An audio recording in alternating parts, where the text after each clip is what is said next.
to the boardroom. This is the Business of Esports.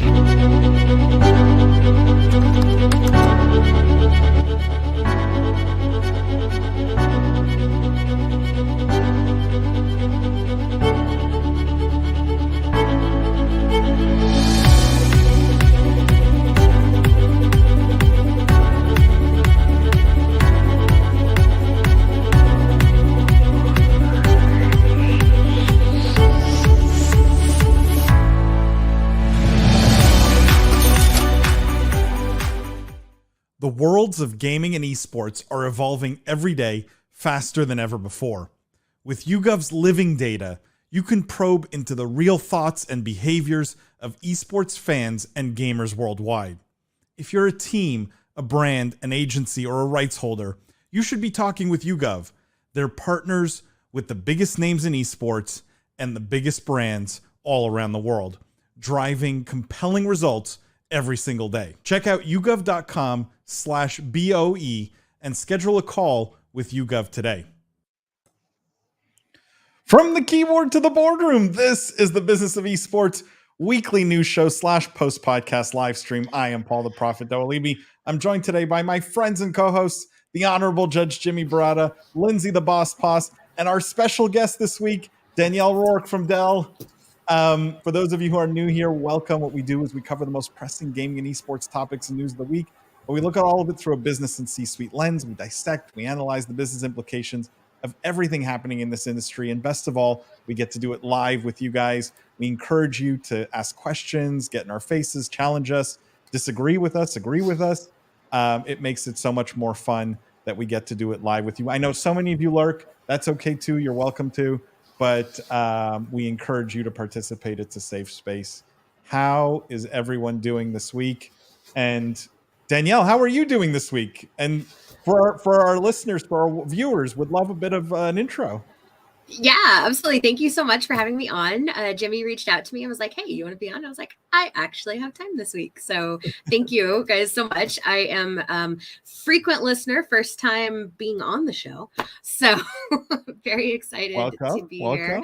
Yeah, as far as like me, quick background, I am a senior higher education strategist with Dell Technologies. So what that really means is that I get to work with colleges, universities, vocational schools around the country on a variety of different topics, just helping them bring technology and technology solutions into the educational space. And how can it make their world better? How can it make learning better for the students and research better for those PIs? So really excited to be here. I also have a passion for gaming. Pretty big nerd, which we'll probably get into later. But yeah, absolutely love gaming. Have thankfully taken on the esports subject matter expert mantle for our team at Dell. So thanks for having me. That's so cool. I'm curious, did you watch, a question for all of you guys, and I opened the podcast this week this way, so you'll hear me talk about this on the podcast when you tune into that. And by the way, teaser, we had Todd Harris on the podcast, who is the CEO of Ghost Gaming, CEO of Skillshot Media. He was also the co-founder of High Res Studios.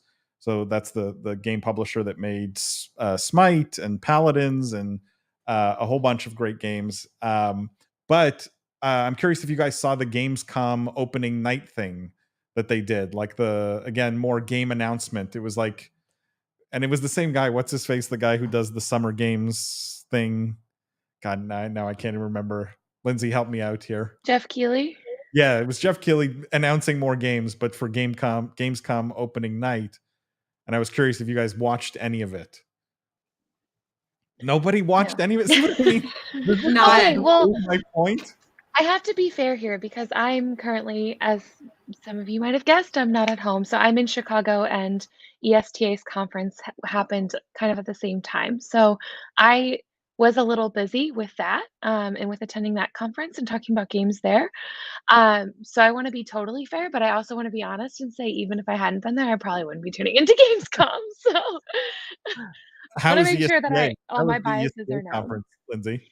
It was really great. It was just a day and a half chocked full of tons of events, and my favorite part is the classic. It's always just networking and meeting people, and there's tons of people to meet there, and and I'm really excited about following up with some of those connections. So How many people came up to you and were in tears that I was not there, right? Like they were no just one, not. everyone was excited Oh. to see me. You know what's great about doing a pod Yeah. You know what's great about doing your podcast though is, I don't get recognized by face a lot. I had so many people who say, "I know you, I recognize your voice." And Very that's cool. so That's funny. funny that they're able to put the voice to a face.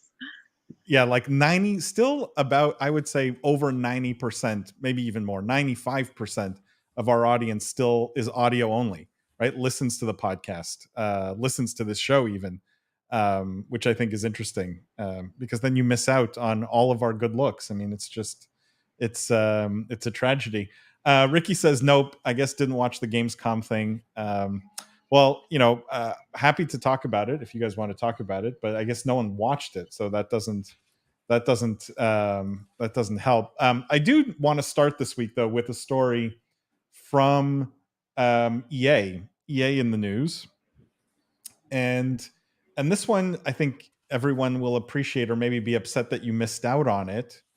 But the headline here: one of gaming's biggest pricing errors ever will be honored by EA. And the subheadline is: fans in India got FIFA 23 for 99.98% off, and EA won't cancel their orders. So what happened was the Epic Games Store in India was selling FIFA 23 Ultimate Edition for 4.80 rupees, which comes out to about 6 cents in US dollars, which is a pretty significant discount, considering it sells for, I guess, 60 or 70 bucks, whatever the ultimate, maybe even more for the ultimate edition, what it usually sells for. So very significant discount.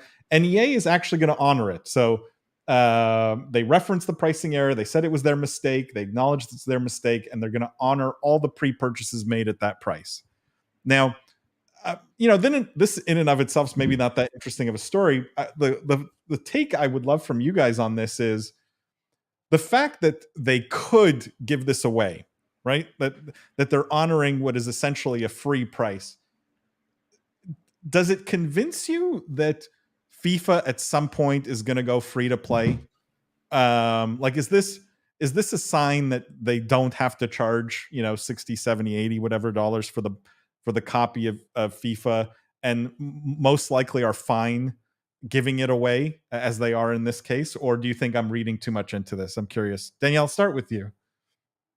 Hot seat. Hot seat. I was gonna say, throw the new person under the bus right away. Just seeing this, because I hadn't actually seen this one yet, it made me think of like the good guy memes. I was like, oh, good guy EA, like honoring the price. That's kind of cool. So I'm ecstatic that they are honoring that, even though it was a mistake, and everybody kind of realizes it.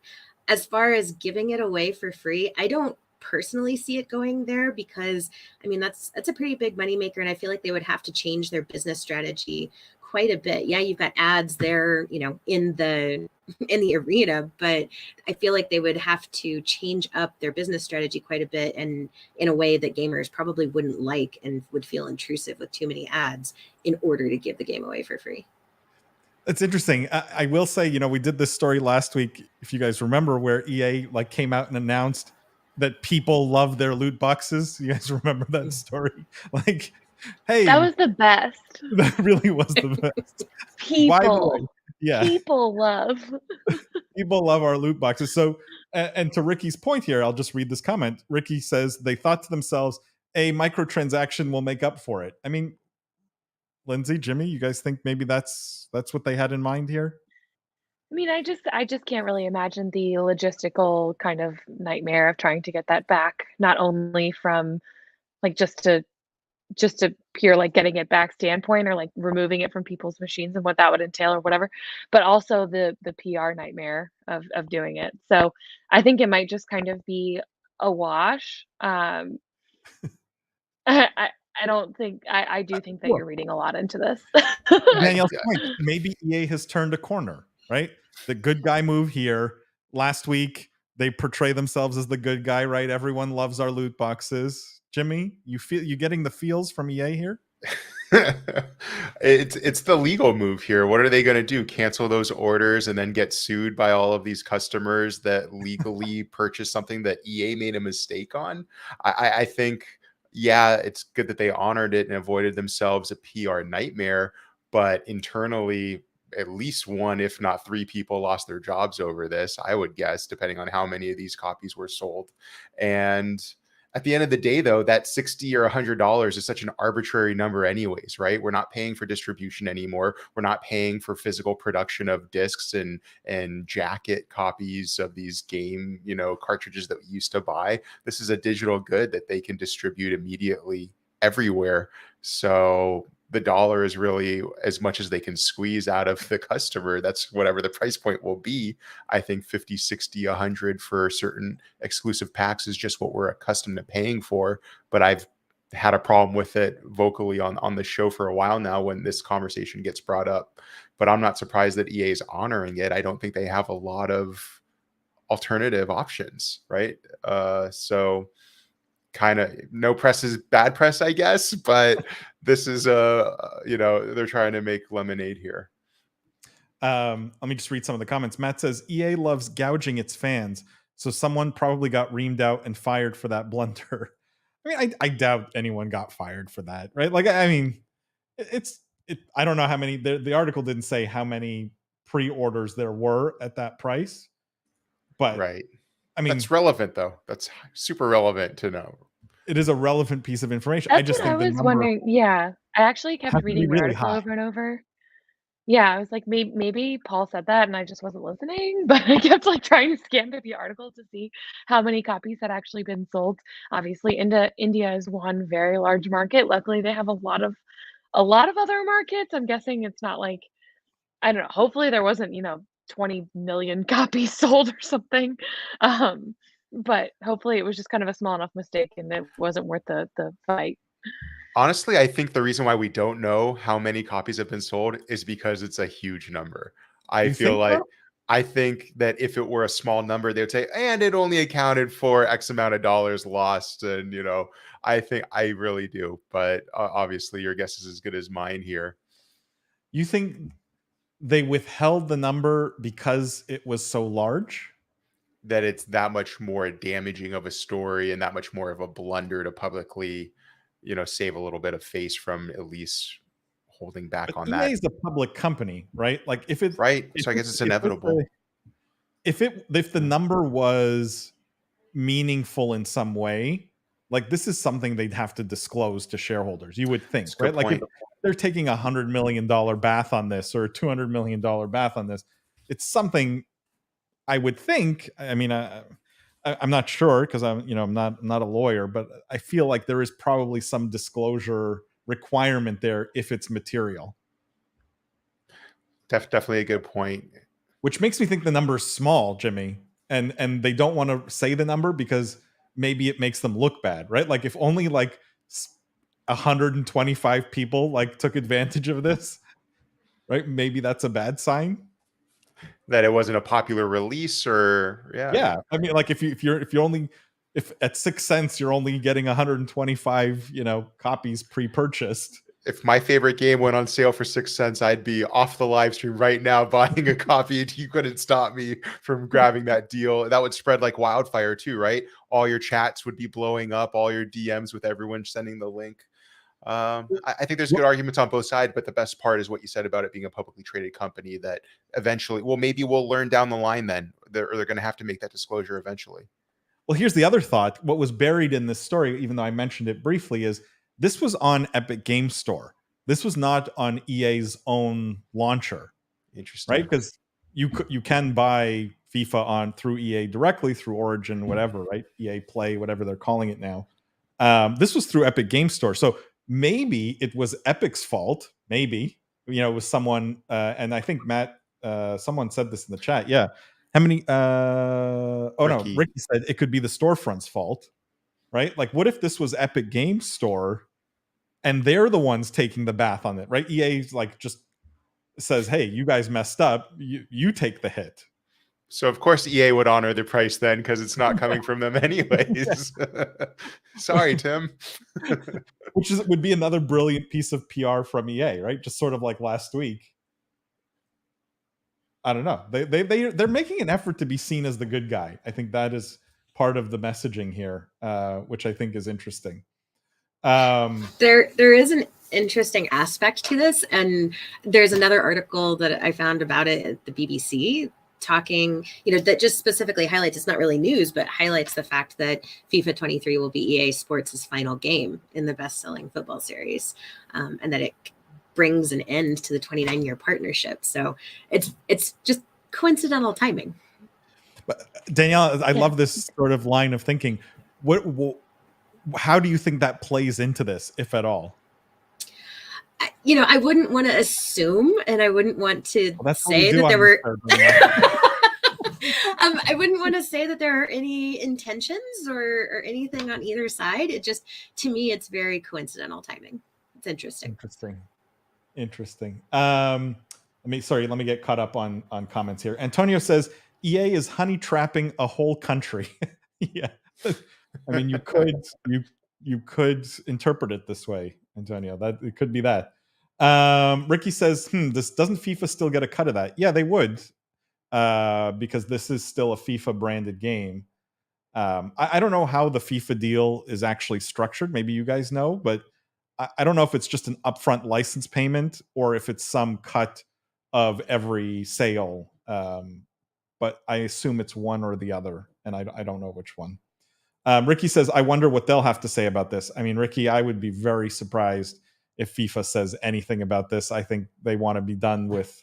I think there's a lot of bad blood right now between EA and FIFA, just based on what we've been seeing in the news over the last couple of months. Matt says, how many pre-orders do you think would warrant a firing? I mean, I don't know if you guys have thoughts on that. I can tell you, Matt, I don't think there's any number that would warrant a firing, right? If it was an honest mistake, you have to be a pretty bad company to fire someone for a mistake, even if it does cost quite a bit of money. I don't know. I like how you think as a boss, Paul. I do. Very forgiving. Matt says, the problem with that effort is that the games they produce continue to get worse and worse every year. Madden and NHL have both become significantly worse over the last few years. I mean, I don't know. Thoughts on that, guys? I don't think this has anything to do with the quality of the game. I guess there's an interesting discussion around, without FIFA, will the game get better? Will it get worse? Will they go in a different direction? Less money to share, right? So you might think that there's more money. Honestly, they'd probably just take the profit as opposed to reinvesting some of it into a better game, to Matt's point. But there's also going to be limitations then in the structure, right, of the tournaments and the things that they're allowed to represent, was our understanding. I think Jeff, who's obviously not here today, did some research in that regard, and that was the last conversation we had on it. We're definitely going to revisit it, right? Because these games or the new iteration of these games are on the horizon. But to Matt's point, yeah, I don't know if that's directly related, but it's not a good look that you have blunders like this. You have changes in partnership in IP or in the structure, at least for FIFA, how that's been for decades now. And I agree that sports games in general just always fail to impress. Adam says, I'm late, but I made it. Happy Wednesday, Adam. So great to see you. Happy you made it also. Matt says, now that they've lost FIFA and the games they make are worse, they need to act like the good guy so they can overcome any ill will they have amongst fans. I mean, I don't think any company wants to be seen as the bad guy, right? Like, I don't think you willingly want to be seen as the bad guy.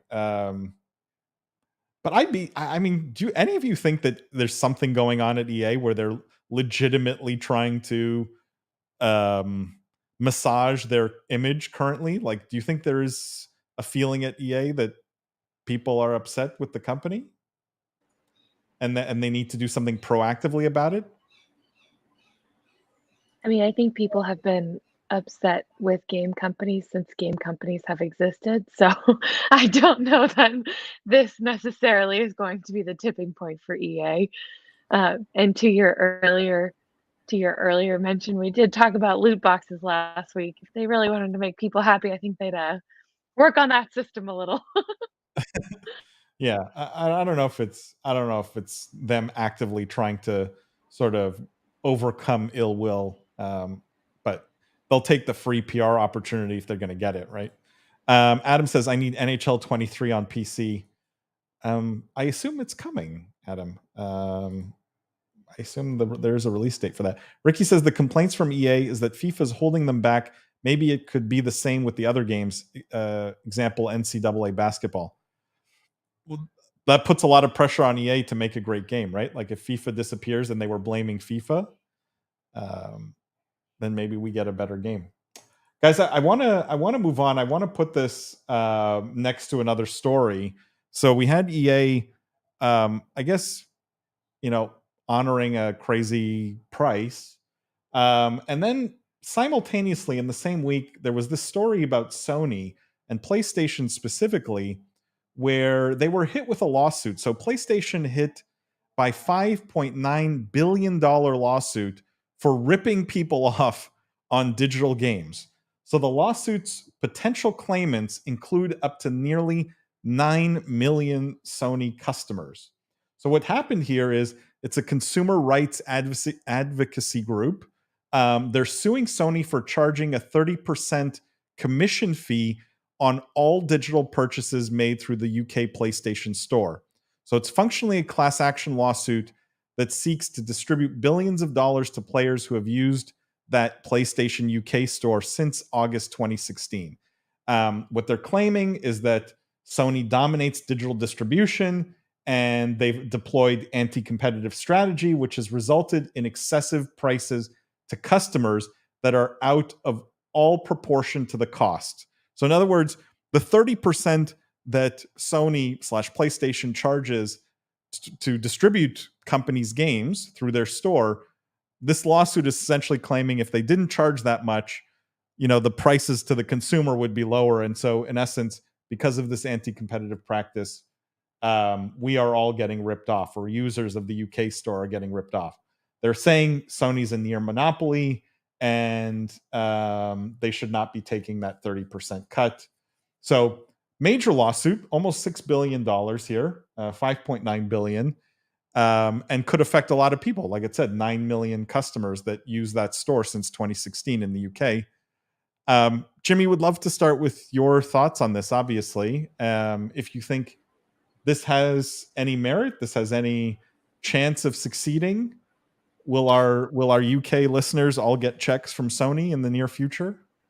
Man, Paul, this is why no one likes lawyers, honestly. This class action lawsuits make lawyers very wealthy. The class that themselves that are represented will stand, if they succeed, to see a very small amount of money here. Honestly, personally, I'm hoping that PlayStation defends itself through trial and just says, hey, what we're doing is legitimate. This is our store. This is a reasonable fee.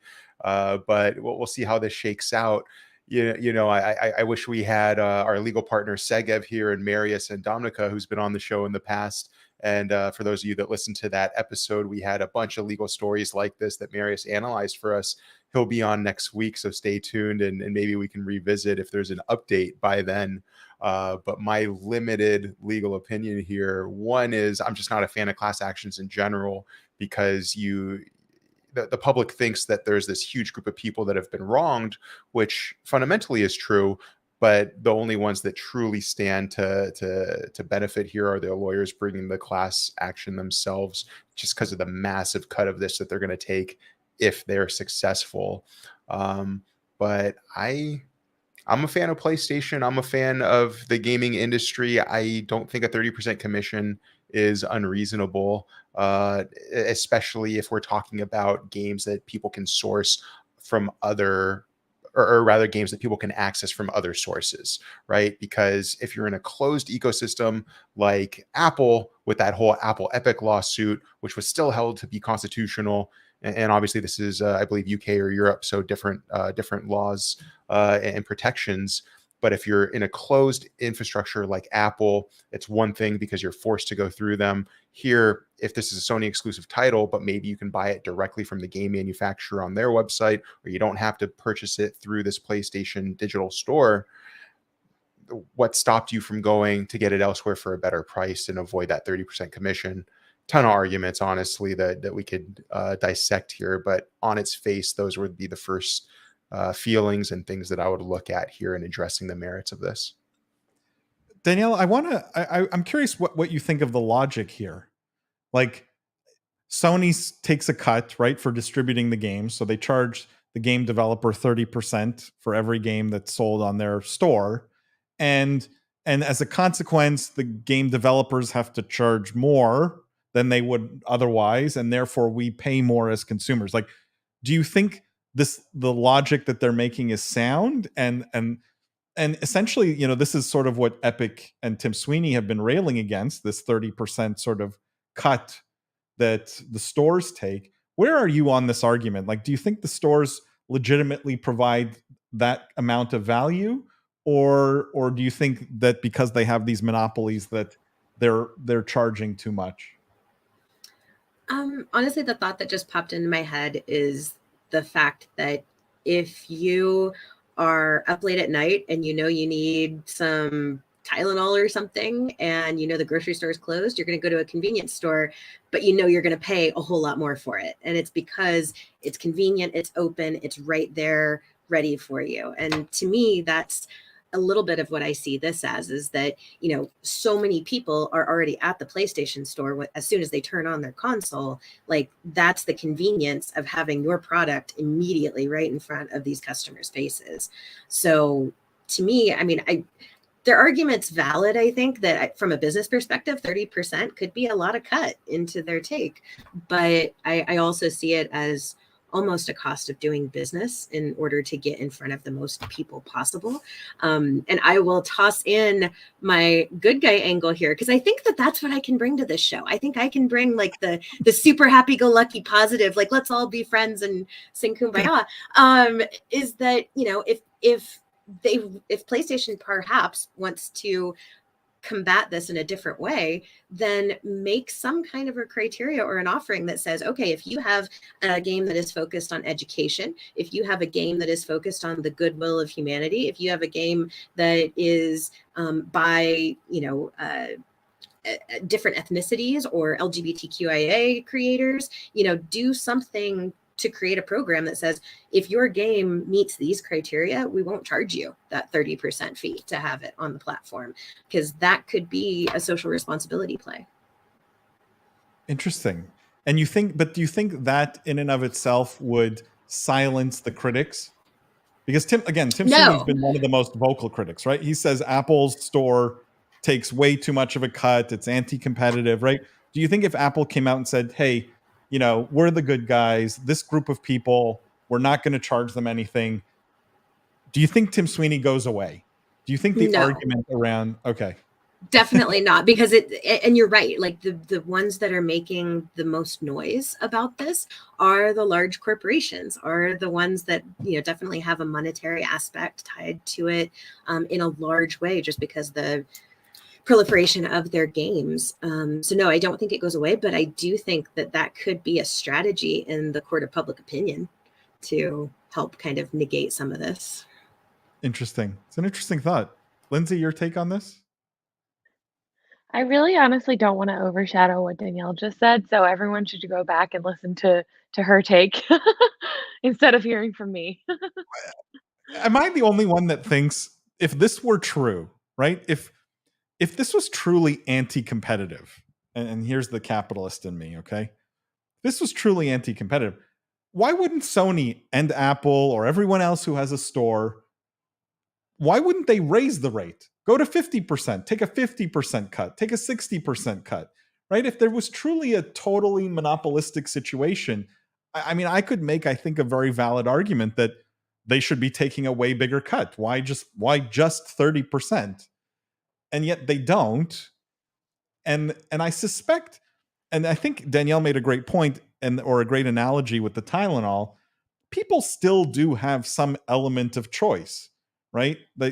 that you can buy a game from the PlayStation store, but you could also go to GameStop and buy it. You could also there are other ways to buy that game if you believe that one platform is ripping you off versus another.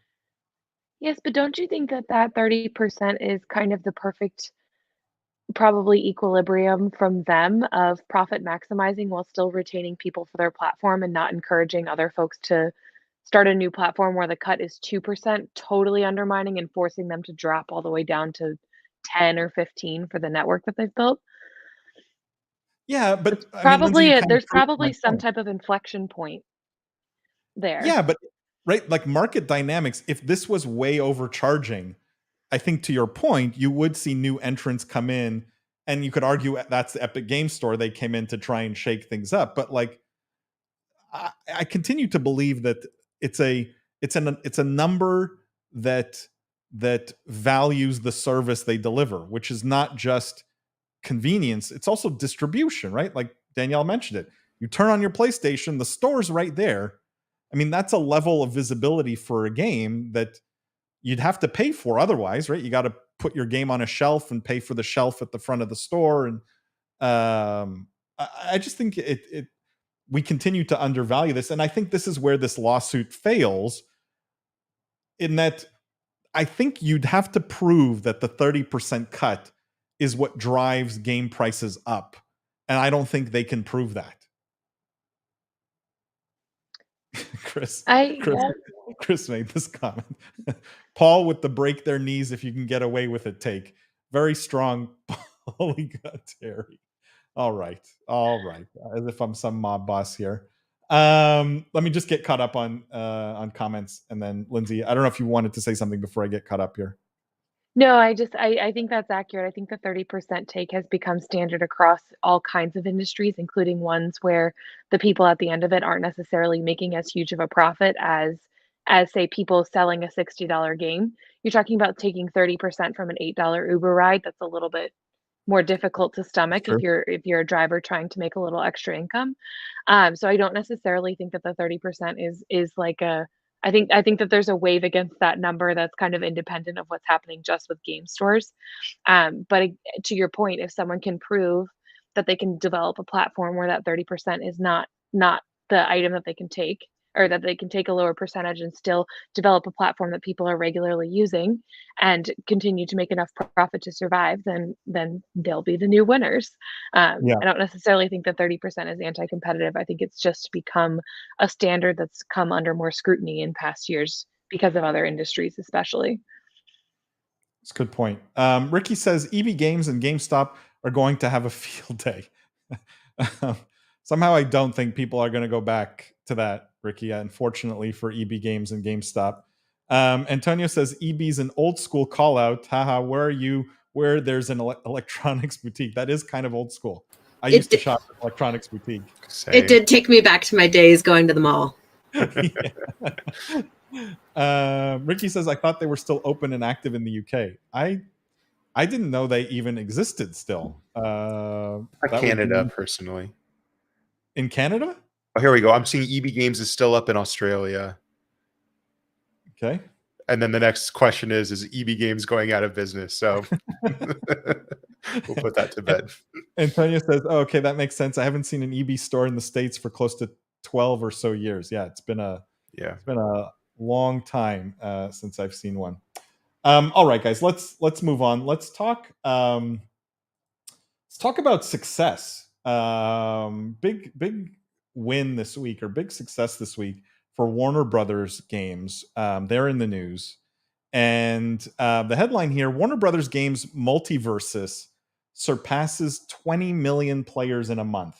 So they announced today that their free-to-play platform fighter MultiVersus surpassed 20 million players since the open beta started on July 26th. So that's literally just a little bit less than a month. And it follows the kickoff of MultiVersus Season 1, which began August 15th with a battle pass. Obviously, they're super excited about this.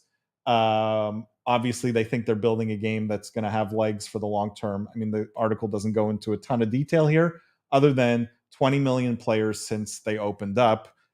I guess the question I have for you guys is, Fighting games have always been a little bit more of the niche genre within esports and gaming in general. And while there's a lot of people who love fighting games, I don't think any of them ever reached Fortnite style numbers, right? Do we think this has that potential, and why? And like, what do we think is the key to this success here? What is working here for Warner Brothers and MultiVersus in your minds?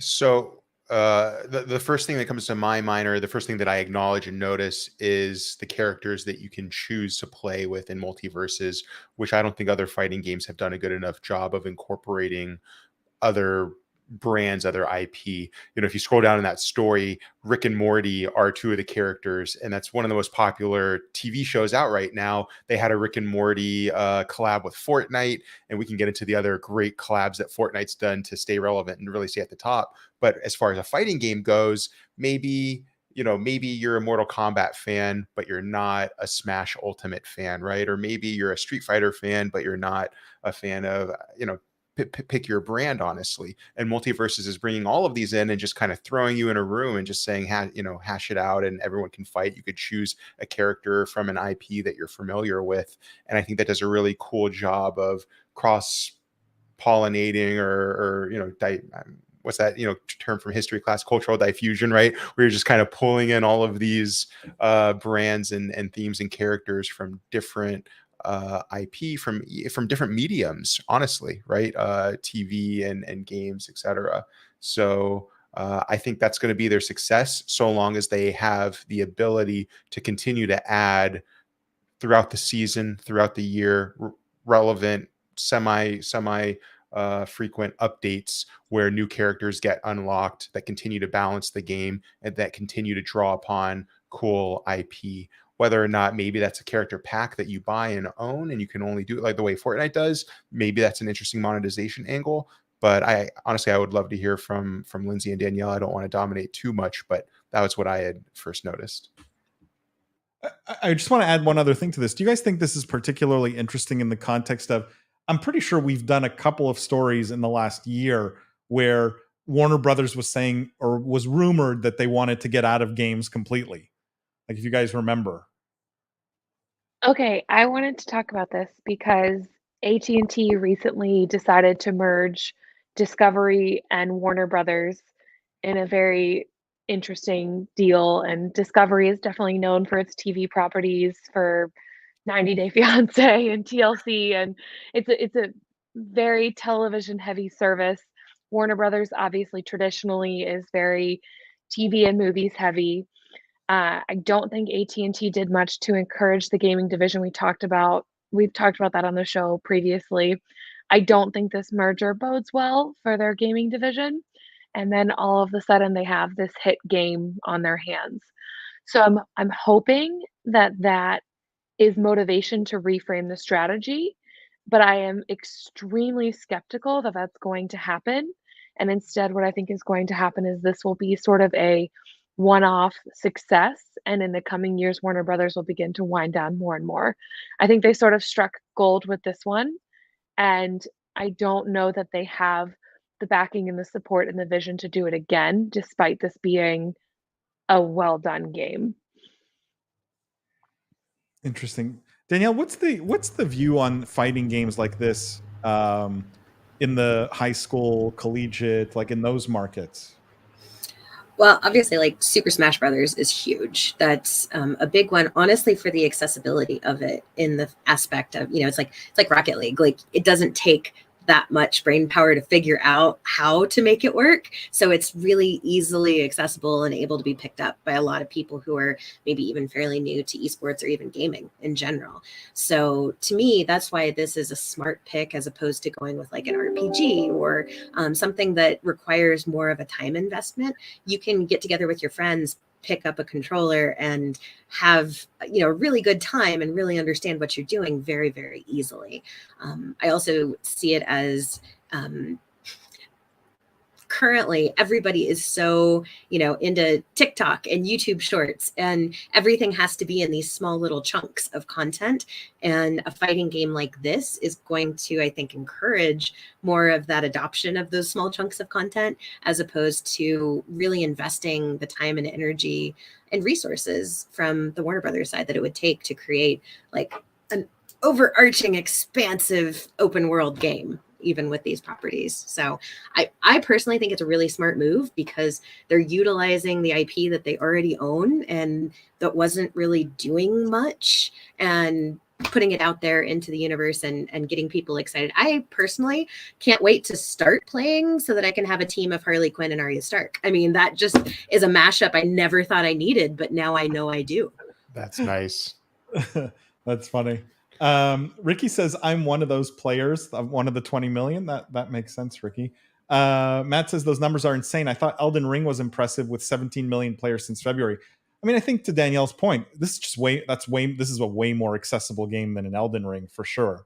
And goes after a way bigger addressable audience. Jimmy? If I could add to the accessibility, MultiVersus, the free-to-play basic edition, I just looked up 5.7 gigs, right? Compare that to like Destiny 2, which had a big announcement this week. You're looking at 93, and Call of Duty is probably up to a terabyte at this point. So, I mean, a lot of people have space for that, right? A lot of kids on their family computers have space for that. That's I don't think that's a point to underestimate. Yeah, absolutely. Matt says, kind of makes sense that they have had this much success. Warner IP, some of the most recognizable in the world. A lot more people probably know Batman versus Mario or Kirby. That I'm not so sure. That specific comparison I'm not so sure about. Mario's pretty has a pretty big following.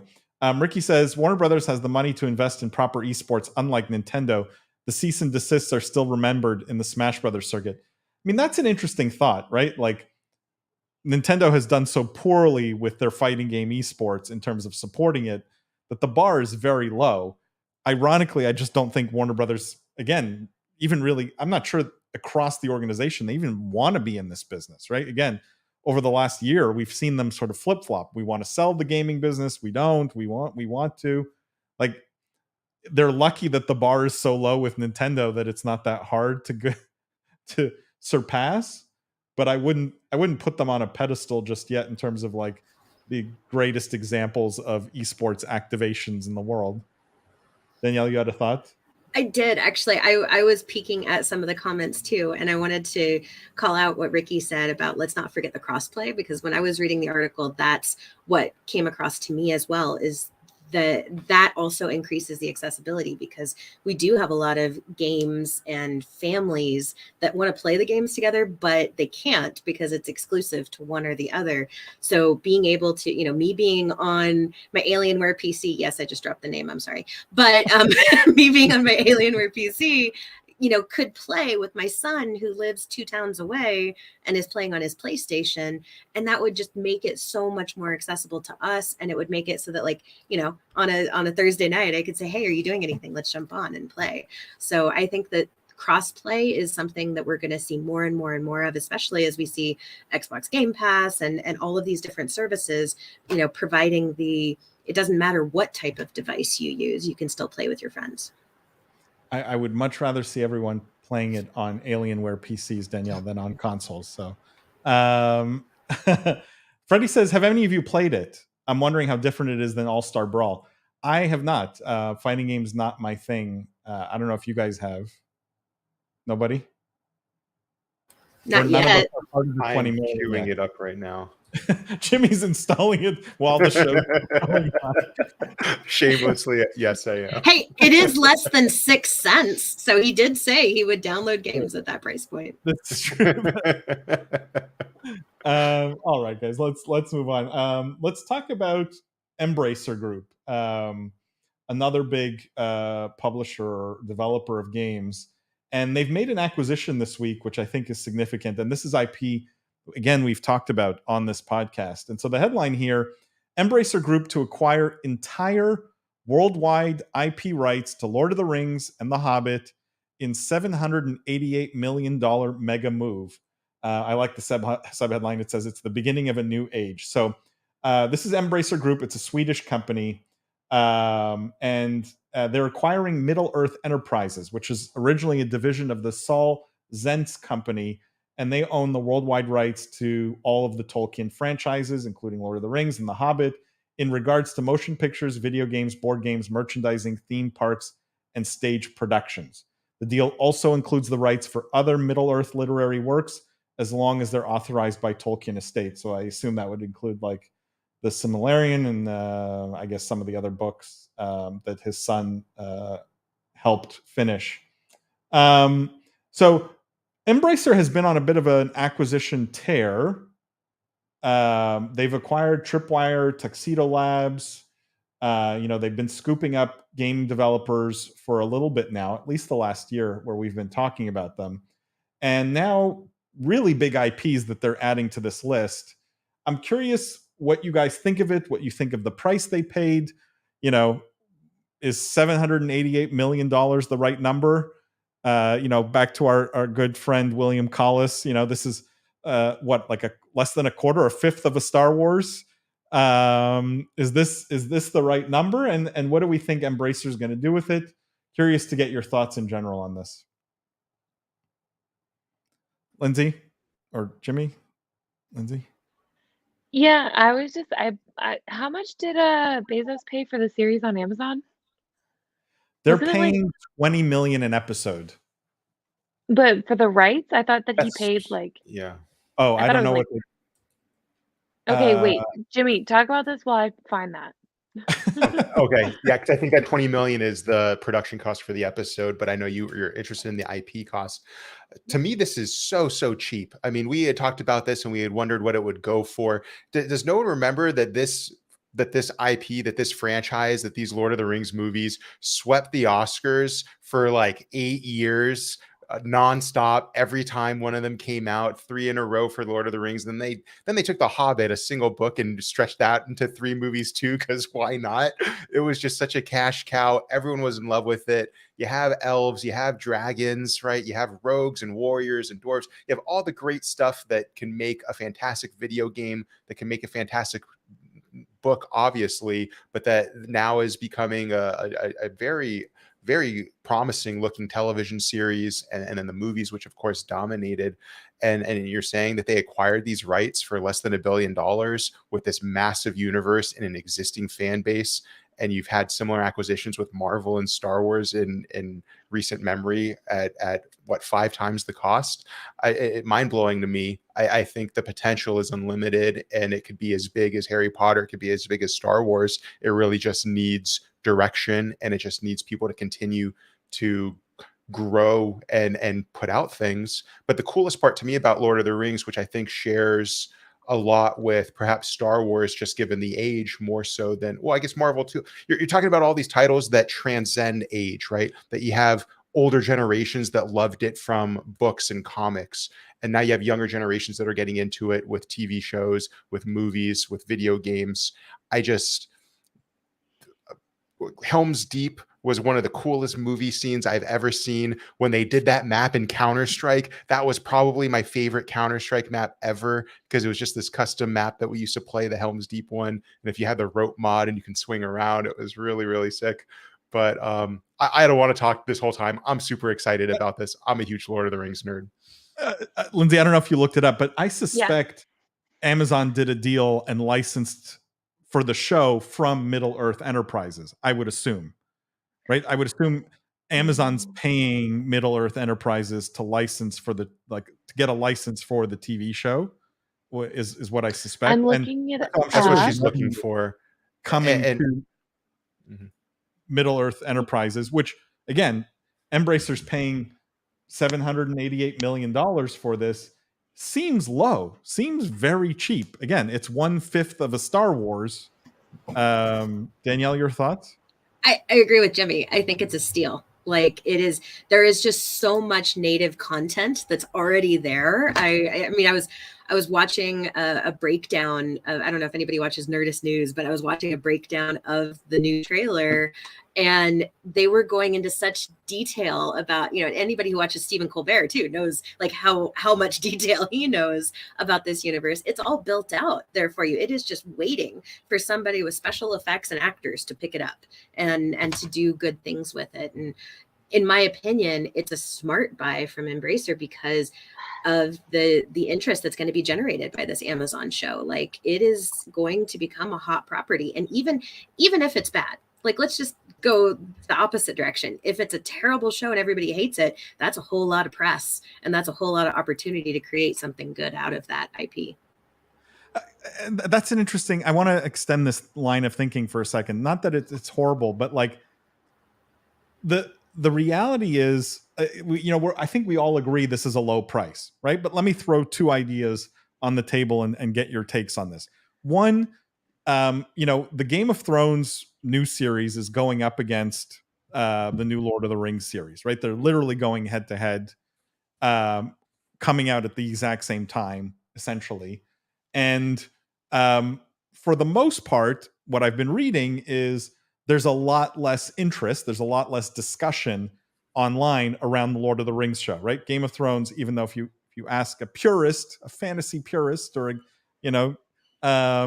Lord of the Rings universe is way richer than anything Game of Thrones has ever done. And so, you would think that Lord of the Rings would get more of the excitement, but most of the hype is going to Game of Thrones. So thought number one is maybe Lord of the Rings is sort of past its prime, and that's why the price is low, which as a hardcore Lord of the Rings fan, I'm saying, even though I was going to say, I feel like Jimmy and I just need to leave right now if you're saying that Lord of the Rings is past its prime. Talking about a guy who's read the entire 3-volume history of Middle Earth, okay? And number two, that maybe the price is low here because like Embracer makes games, right? They make video games. That's their background. But they're buying rights to a whole lot more than just video games. Like, do we have any confidence that they'll be able to successfully monetize the movie rights or TV rights or book rights or, anything else? Because these are all areas they have no experience with.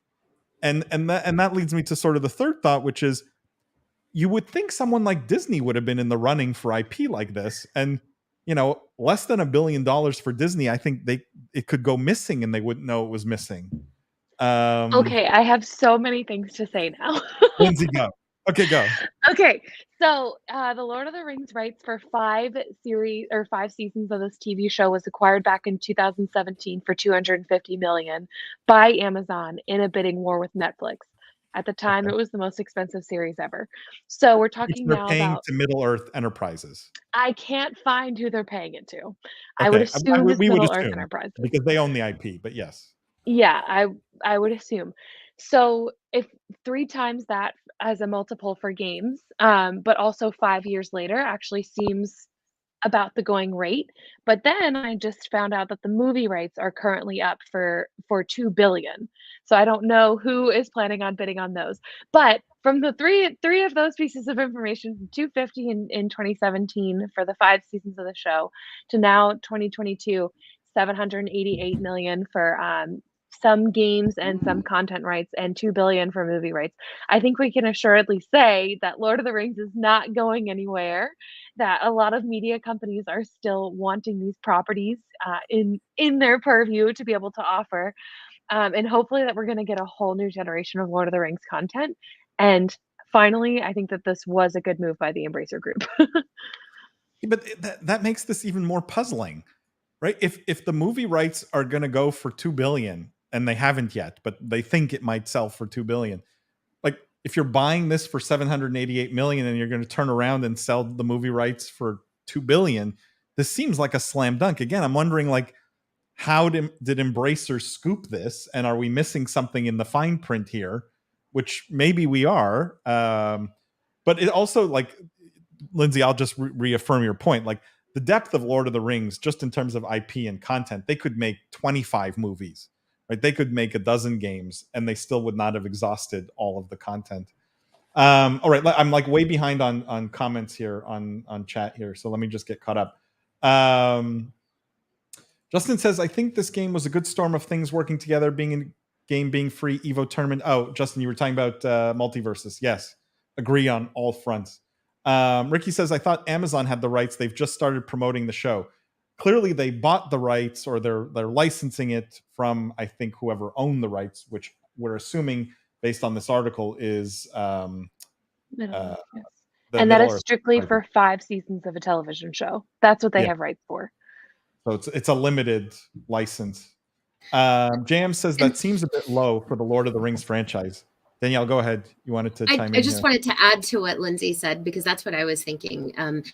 I saw a couple of the comments in the chat about, like, and what you were saying, Paul, as far as can Embracer do stuff with it. Like, it's great that they own it, but if they don't have the tools to do things with it, that would be my gut feeling, is that they bought it so that they have the ownership, and then they can kind of subcontract it out to the Amazons, to the game studios of the world, and have them work on it, but they still get all of the ownership of that IP and any of the profits that come along with that. 1,000% agree, Danielle. But this is why the price tag's so puzzling, right? Because if there are smart bankers that work for Disney, right? Like that have, I'm sure, are always on the lookout for good acquisition targets for Disney, and they're going, if we have this thing where we think we can farm out the movie rights for $2 billion, and we can farm out the TV rights for another $1 billion, and the price tag being less than those numbers seems weird. I feel like we're missing something, because I agree with the logic 100%, but it seems almost like a too good to be true kind of price tag. Justin says, question, why does no one call Embracer a monopoly with everything they've been buying of late? Is it just because it wasn't as expensive as Activision and Microsoft? I mean, Justin, it's like saying, is Tencent a monopoly? Like I would put Tencent in that monopoly bucket way before I put Embracer, but they're getting to a scale where I think they will be in that conversation more often, right? Sort of the Tencent, Activision, EA kind of big boy conversation. Adam says, great IP, but they need to execute a fun game. This is always true. Agreed. Chris says, Embracer likes to buy things, but can they execute? Still waiting on Knights of the Old Republic. Sounds more like an investment flip than a long-term investment. I mean, that's the big question mark. Danielle brought it up. Chris, why do you got to bring up Knights of the Old Republic, man? I'm just starting to get over that disappointing it's never announcement. Coming out. Let's move on. Ricky says, and to think Harvey Weinstein wanted to put it all into one single movie. I mean, that would have been impossible. It would have been horrible. Michael says, Jimmy Baratta, I know that guy. Hey, Mike. Thanks for joining us. Ricky says, because us Game of Thrones fans are still licking our wounds after season 8. Ricky, we cannot put Game of Thrones and Lord of the Rings in the same. It's not the same category at all. One is like, it's fantasy soap opera, and one is true fantasy. JM says, I mean, with the right leadership choices, I think Embracer might be able to work with Lord of the Rings. Riot is a clear example that game developers can also make non-gaming content. JM, totally true. But can you guys think of anyone other than Riot that has proved that? I mean, meaning, and the point I'm making is it's not trivial, right? Like, just because Riot has done it, I'm trying to think, but I don't think I can think of a good example of one other. Danielle, maybe you can? You've got like the movies and the TV spinoffs for like Final Fantasy and for Resident Evil and things like that, but I don't think any of those ever reached the level of popularity that Arcane did. Yeah, that's true. Justin says Lord of the Rings versus Game of Thrones might be a recency bias thing. Game of Thrones have for sure grabbed a younger audience versus Lord of the Rings. I think that's an excellent point. Yes, there is probably a recency bias. Justin says Sony has. Sony has with Spider-Man. Uncharted was fairly popular, but Yeah. Good point. Michael says, I canceled HBO because of the last season of Game of Thrones. I'm not prepared to renew my subscription because of House of the Dragons. Michael, I don't know what to tell you. You may be left out on this one. Jimmy? First episode was good. I'm just gonna say I watched it. I was pleased. It's good. Slow. It's A little slow. Paul is a tough customer. Game of Thrones has always felt so soap opera to me. Like I feel like I'm watching an episode of Days of Our Lives with people in armor. Ricky says Microsoft with xCloud and Game Pass, but that's not like that's still them doing gaming, Ricky. Right? They're not. That's not them going to a different. I mean, there's a Halo show, right? But I don't know if that's been a huge success. That one was slow to me. That one was like it would have been very successful on TNT or Stars or something like an off-brand kind of distributor. But yeah, I wasn't thrilled with the Halo show. I mean, Riot's really more like the exception, I think, rather than the rule. Everyone points to Riot, like, look, Riot did it, right? Games and movie, like and TV, but it's definitely not trivial. I think it's really hard to do right. All right, guys, let's get to our last story this week. But before I do, I just want to say this live stream, this weekly news show, very generously sponsored and supported by YouGov. YouGov produces the absolute best data on gamers, games, esports fans all around the world. They produce something they call living data. It's data that's constantly being updated. It's extremely actionable. Like if you're looking to access this gaming audience in any way, you're looking to market to them, you're looking to sell something to them, don't go it alone. You need to partner with YouGov to be able to make good decisions. Go check out yougov.com/BOE. I'll put that in as many of the chats as I can. There's a bunch of there's free reports there. There's free videos that we've done with YouGov where we've highlighted some of their data. But if you want to be in touch with YouGov directly, you can reach out to myself, to Jimmy. We can help put you in touch with them, of course, directly. So go give YouGov some love, yougov.com/BOE, and we thank them for their support. All right, guys. Adam says, I was pumped for Halo until I watched Halo. Adam, I was pumped to play Halo until I played Halo. The recent ones are just not that good.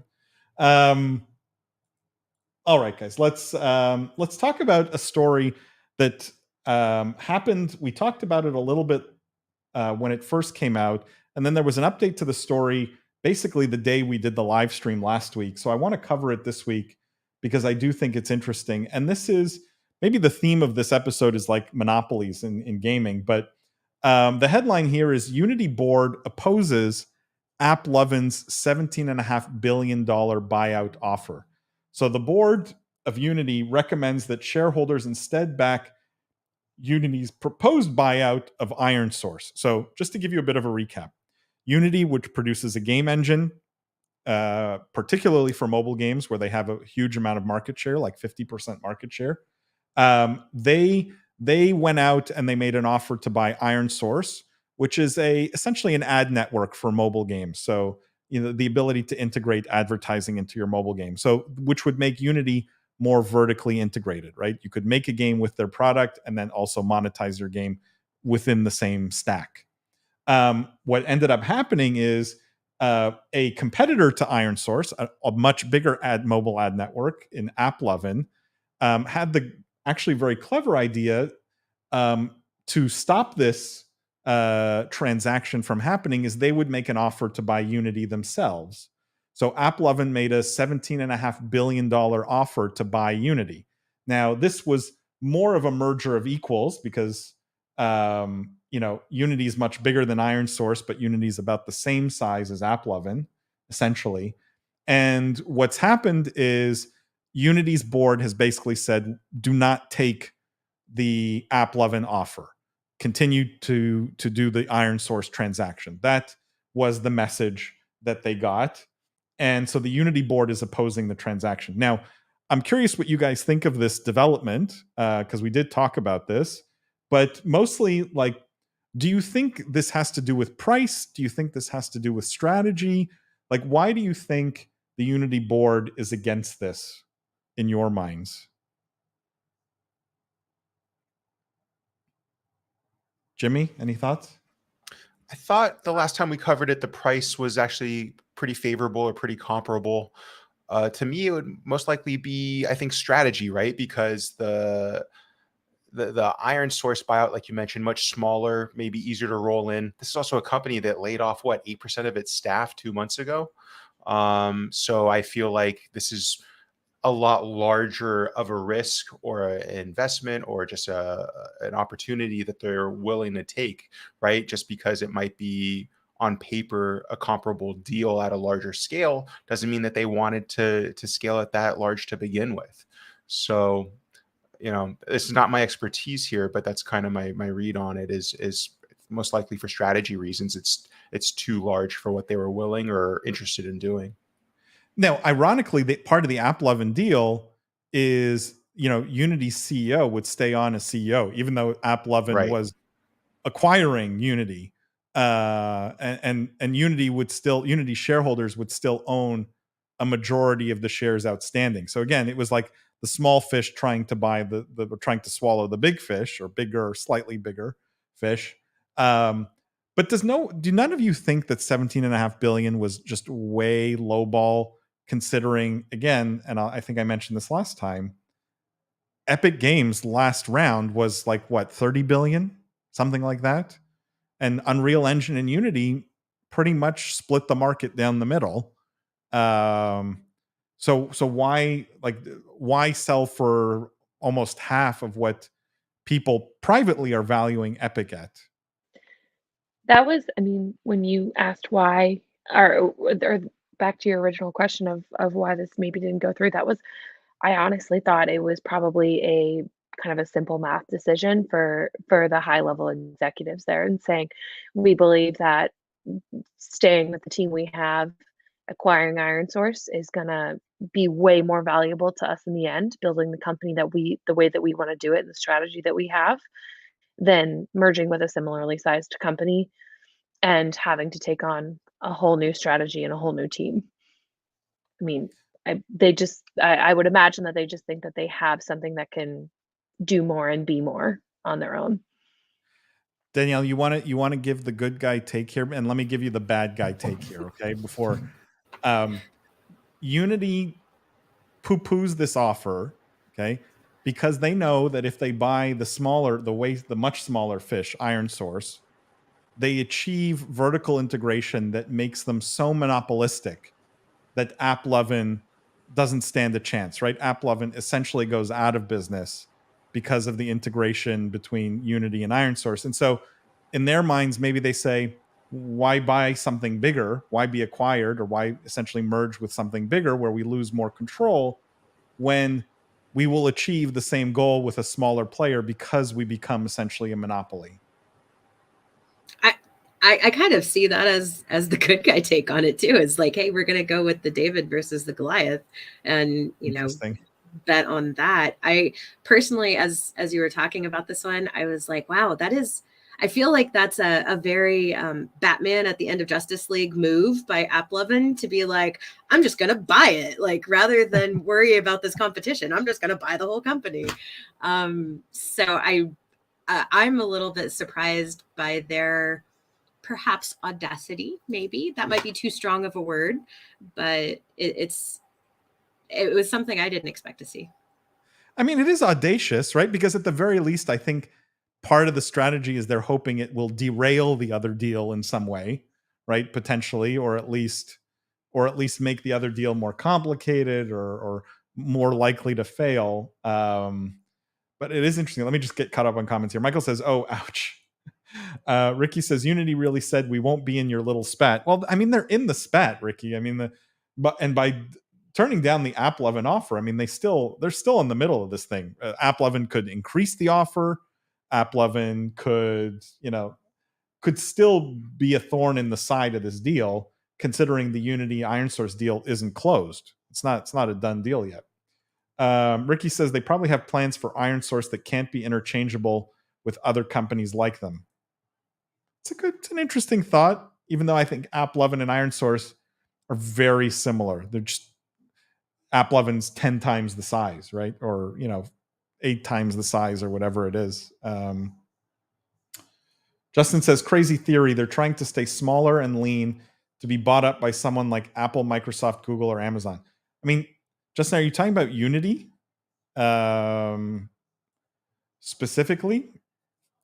Because I don't know if they want to stay small. They're not small, right? Like, let's be honest. They're a publicly traded company with, almost a $20 billion market cap, 16, whatever it's at today, 16, $17 billion market cap. So they're not, I don't know about staying smaller.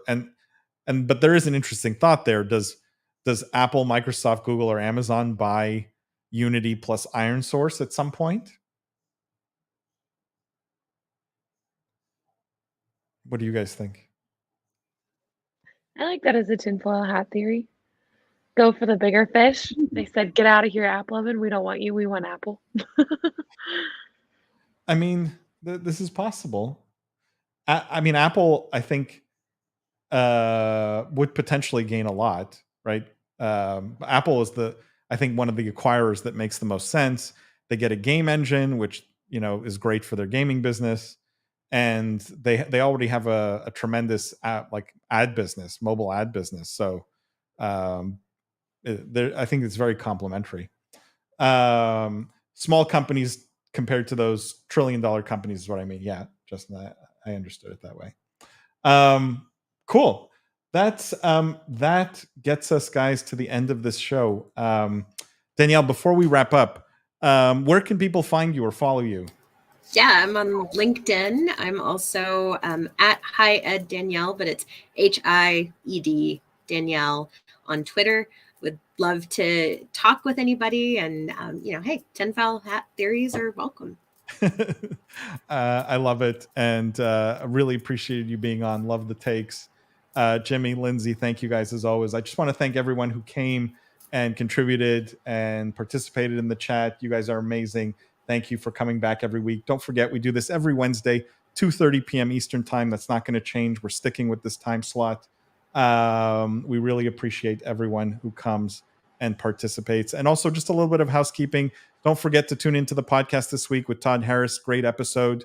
Also, don't forget to follow Business of Esports everywhere you get our content. So on Instagram, LinkedIn, TikTok, YouTube, Twitch, you name it. We put content on all of these platforms. Often it's different. So if you're just on one platform, you're probably missing out, and highly recommend you make sure to follow us everywhere. Thank you, guys. Don't forget the most important thing. The future is fun, and we will see you guys next week.